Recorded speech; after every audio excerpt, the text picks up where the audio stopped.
The House Speaker seat. Congressman Mike Johnson of Louisiana is the fourth and latest Republican attempting to be the next Speaker of the House. The full House is meeting today to vote on Johnson.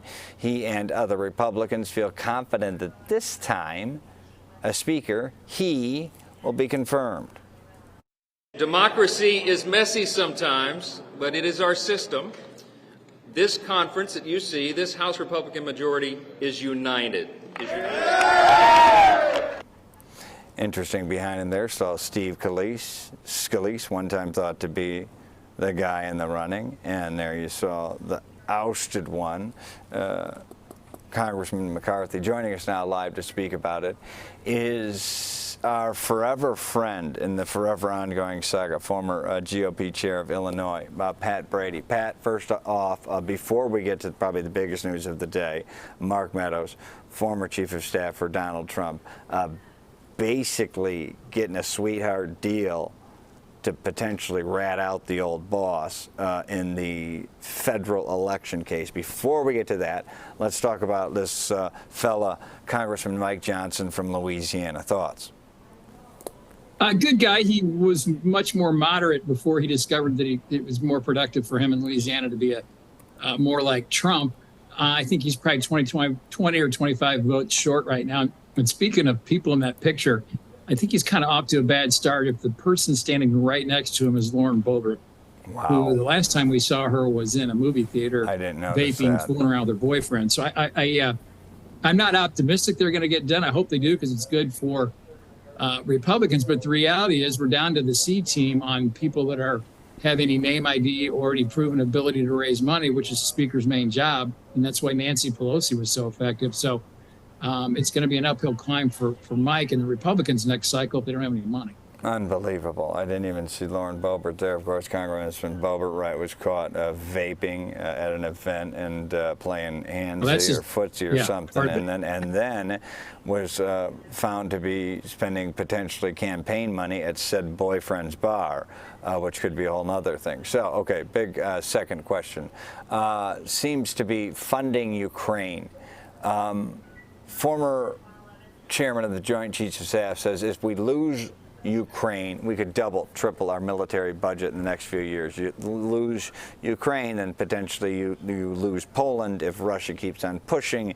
And it's a non-starter funding Ukraine for a lot of these Republicans. So what gives?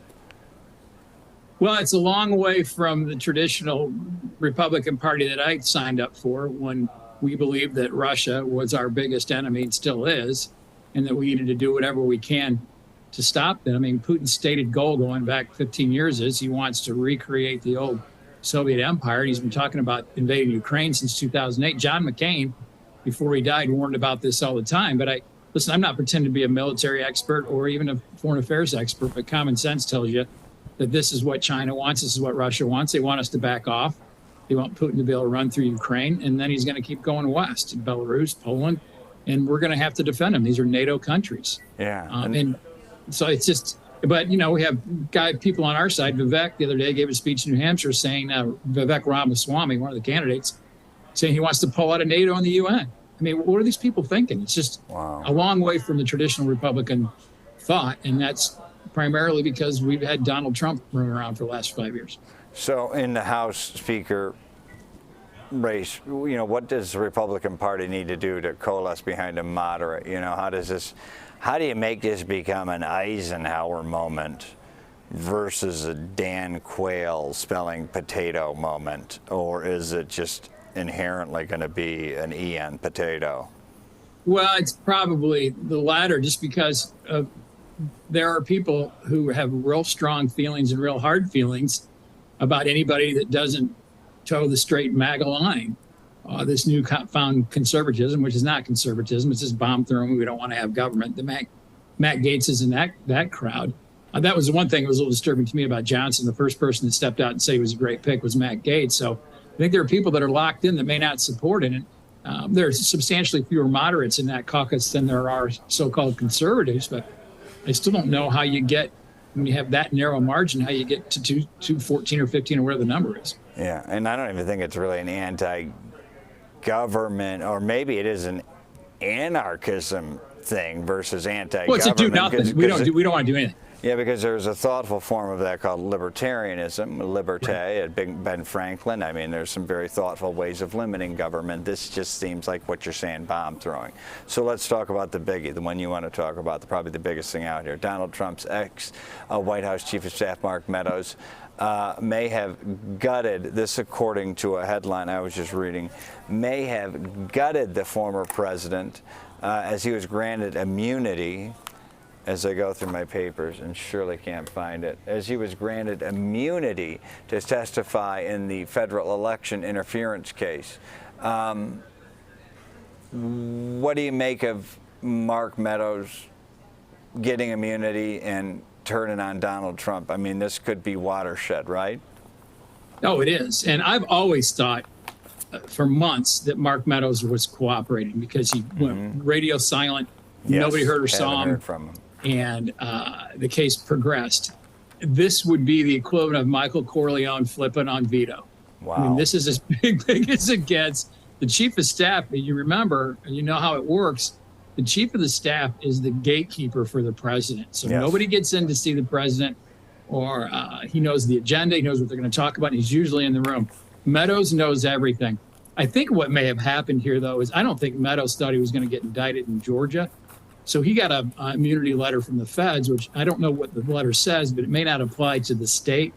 So I think hopefully the state and the federal prosecutors are working together now. But for just to take a step back, because there's so many things going on, but the most important thing, in my opinion, is this federal January 6th case, which is going to trial March 4th, which is accuses just the former president of a conspiracy to subvert the election results. Now he's got his chief of staff testifying against him, probably all these other people that are involved in the Georgia case. I mean, Donald Trump is going to the penitentiary, and it could be as soon as next fall. So Republicans need to wake up and accept the fact that they're going to have a convicted felon potentially as their nominee, and maybe evaluate what the impact what that would be, and start thinking about other candidates. That is a remarkable thought, and becoming more and more of a reality of a thought, and fascinating how this state case out of Georgia is factoring into all this. Because I mean, so many people, even you, kind of question it yourself, but factoring how I don't like that case only because not that you don't like that it, but just how it is factring into things. You know, fascinating. Yeah, it is, and it's serious stuff, and. Three of the lawyers that were in the room have already pled, and they're going to testify against the president. His whole defense is, I was taking advice of counsel. Once you do that, you waive attorney-client privilege, and all the conversations get in. So his lawyers are going to be saying, "No, you know what? We were saying this, but you said even on 60 Minutes that, or Brett Baer, whatever interview it was, that you were making the decision." So he has backed himself into such a corner. I am convinced that he is going to the penitentiary, and then we're not even into the documents case, which is a slam dunk. So, but folks, that's the big one in March, is the case I think is the most significant. The fraud trial and the other New York case, I'm not so interested in, but these things will probably be long settled by then. Pat Brady, always appreciate your insight. We will have you on probably before the end of the week, because something's going to shake out, and if nothing does, that'll be another story. Pat Brady, former head of the Illinois GOP. See you, Brad.